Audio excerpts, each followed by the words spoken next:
I do not obey the law for the sake of the law. All right, I heard a part of a song the other day. You guys probably know it, know the singer and everything, but I don't need the law to tell me what I ought to do. And that's me. I don't go around assaulting people, and it's not because the law tells me that I cannot assault people. If you refuse to do things that are wrong because you're afraid of the law, you have a very huge, important chunk of you that's missing. All right? The law is not there for the good man. The law is there for the bad man. The law is there to set up the penalties, since the bad man cannot govern himself. If I do no harm to you, it's not because the law tells me don't do harm to that person. But that's a two-edged sword.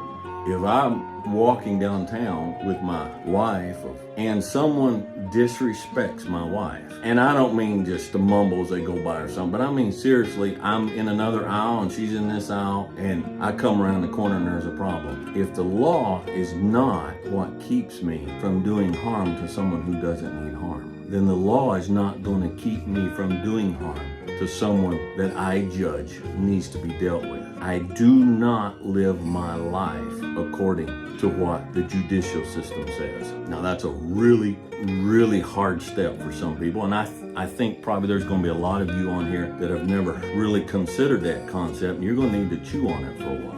I'm not afraid of the court system. I'm not afraid of police. I'm afraid of not measuring up to what I ought to be. I'm much more scared of not being the man that does what needs to be done than I am of a judicial system that sees it differently and will come after me if I do something else.